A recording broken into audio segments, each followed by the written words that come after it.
Break के बारे में फिर से आपका इस्तकबाल है। 71 सीटों पर और एक सीट अनंतनाग की, जहां आज दूसरे मरहले के तहत, चूंकि अनंतनाग पार्लिमानी हल्के में 3 मरहलों में वोट डाले जाएंगे, आज दूसरे मरहले के तहत वह वोटिंग हो रही है। इस तरह से कुल 72 सीटें हो जाती हैं अगर हम अनंतनाग को शामिल कर लें तो। इस वक्त हम सीधे रुख करेंगे अपने नुमाइंदे अनुराग श्रीवास्तव का, जो छिंदवाड़ा से हमारे साथ मौजूद हैं। अनुराग, छिंदवाड़ा के इस वक्त क्या सूरत हाल है? बाई इलेक्शन भी वहां पर है, क्या दिख रहा है? किस तरह से वहां पर वोटर्स का टर्नआउट हो रहा है?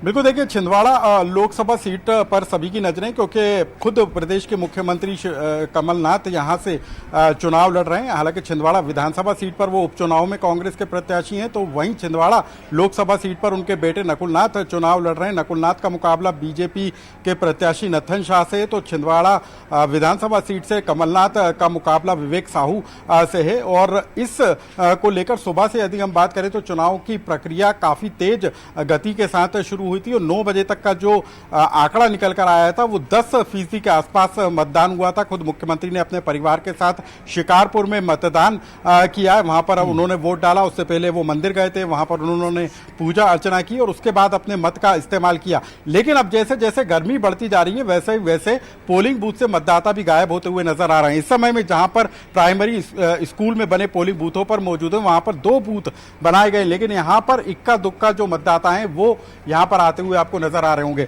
और सबसे बड़ी बात है कि अभी सुबह का समय है, लेकिन उसके बावजूद भी उतनी भीड़ पोलिंग बूथ पे नहीं है जितनी होना चाहिए। इसके अलावा यदि मैं बात करूं तो यहाँ पर 2 चुनावों के लिए ईवीएम लगाई गई है। पहली लोकसभा चुनाव के लिए होना है, या उसके बाद विधानसभा चुनाव। यहाँ पर 2 चुनाव हो रहे हैं, तो इसके लिए 2 ईवीएम मशीनें लगाई गई हैं ताकि लोग पहले लोकसभा के चुनाव के लिए अपना वोट दे सकें और उसके बाद फिर विधानसभा का जो उपचुनाव हो रहा है उसके लिए अपनी वोटिंग कर सकें। तो लगातार सुबह से जो वोटिंग का सिलसिला शुरू हुआ था, शुरू में हमने देखा था कि तमाम पोलिंग बूथों पर लंबी कतारें लगी हुई थी, लेकिन उसके बाद अब जैसे जैसे दिन चल रहा है वैसे वैसे अब जो मतदाता हैं उनकी संख्या कम होती नजर आ रही है। यदि मैं इस तरीके का पीछे का आपको नजारा दिखाऊं तो इक्का दुक्का जो मतदाता हैं वो पोलिंग बूथों तक पहुंच रहे हैं और पोलिंग बूथ में वो जा रहे हैं। तो यहाँ पर 2 पोलिंग बूथ बने हैं जहाँ पर मतदान होना है और ये आप देख सकते हैं 2 बूथों की तस्वीरें हैं जो हम आपको सीधे दिखा रहे हैं। एक बूथ पूरी तरीके से खाली हो चुका है, वहाँ पर बहुत इक्का दुक्का मतदाता ही अपने मत का इस्तेमाल करने आ रहे हैं। तो यहाँ पर कुछ जरूर मतदाता हैं जो अपने मत का इस्तेमाल कर रहे हैं। तो कुल मिलाकर यदि छिंदवाड़ा की हम बात करें तो 9 बजे तक का जो आंकड़ा निकल कर आया था वो 10% के आसपास था मतदान का प्रतिशत। लेकिन अब इस गर्मी में कैसे मतदान के प्रतिशत को बढ़ाया जाए ये एक चिंता का विषय जरूर बन गया है। लेकिन यदि हम छिंदवाड़ा जिले की बात करें तो 2014 के में भी सबसे ज्यादा यहाँ पर रिकॉर्ड वोटिंग हुई थी। इसके अलावा यदि 2018 में जो विधानसभा चुनाव हुए थे उसमें भी छिंदवाड़ा में सबसे ज्यादा 80% से ज्यादा वोटिंग दर्ज हुई थी। और इस बार भी चुनाव आयोग की कोशिश थी, जिला निर्वाचन अधिकारी की कोशिश थी कि छिंदवाड़ा में इस बार मतदान के प्रतिशत को ज्यादा बढ़ाया जाए। चुनाव आयोग ने भी ये टारगेट तय कर रखा है कि 80% तक इस बार मतदान कराना है। इसके लिए तमाम इंतजाम किए गए, चाहे पीने के पानी की व्यवस्था हो या गर्मी से बचने के लिए तंबू लगाने की व्यवस्था हो, वो तमाम इंतजाम जरूर किए गए। लेकिन अभी क्योंकि काफी समय बाकी है और 6 बजे तक चुनाव होना है, तो उम्मीद इसी बात को लेकर है कि धीरे धीरे जैसे गर्मी के असर के बाद लोग निकलेंगे और हो सकता है कि शाम तक भी, क्योंकि 6 बजे तक मतदान होना है, तो गिरता हुआ दिखाई देगा, सूरज की रोशनी गिरती हुई दिखाई देगी। उसके बाद लोग घरों से निकलते हुए नजर आएंगे, जिस तरीके से सुबह से तस्वीरें सामने आ रही हैं।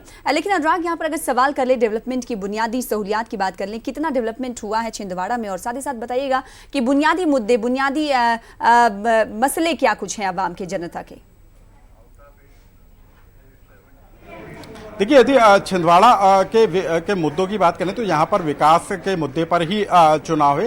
हालांकि 2018 के चुनाव में छिंदवाड़ा के विकास मॉडल को आधार बनाकर कमलनाथ ने जीत हासिल की थी और 2019 के चुनाव में भी विकास ही एक बड़ा मुद्दा है। हालांकि यहाँ पर कुछ ऐसे मुद्दे भी हैं जिनको बीजेपी उठाने का काम कर रही है, चाहे वो बंद कोयला खदाने का मामला हो, किसानों की समस्याओं का मामला हो। इसके अलावा रोजगार एक जो है वो बड़ी समस्या यहाँ छिंदवाड़ा में बनी हुई है।